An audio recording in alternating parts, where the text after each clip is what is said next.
Это бизнес-класс по-сочински. Здесь можно мышцы накачать, если они у вас есть. Но если вы впадете в детство, тут можно на детской площадке покачаться. Здесь ваши дети скатятся с горки и будут, может быть, довольны. Здесь можно принимать солнечные ванны, как он. Ну или можно смотреть на закат. Спартак чемпион. А здесь можно поиграть в футбол, баскетбол, ну что-то еще с мячом. Ну или покричать, кто там чемпион. Кто чемпион, вы знаете? А тут можно собраться с бабками на лавке и кого-нибудь обсудить.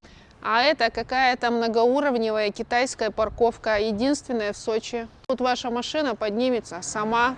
Ой, понасажали зелени. А кто убираться будет? Ха-ха-ха, листьев будет.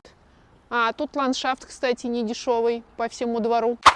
На детскую площадку потратили очень много денег. Для чего? А тут можно почилить, пока соседи ремонты делают, все сверлят.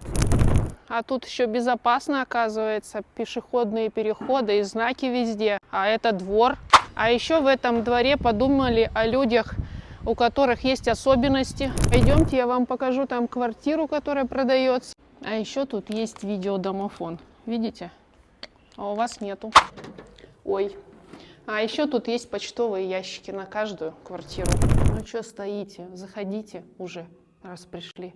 Никто вас не звал, конечно. Это туалет и душ. Здесь ты будешь жарить яичницу. Тут ты выйдешь на балкон. А тут ты будешь медитировать, пить кофе, смотреть на зелень, которая скоро будет, слушать птичек. Наверное, кого-то может взбесить это все.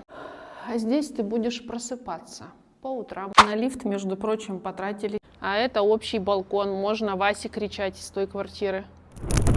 Поставь лайк этому видео, иначе приду снимать груз на твою квартиру. Будешь хорошо вести себя, тебе такой же красивый ремонт сделают.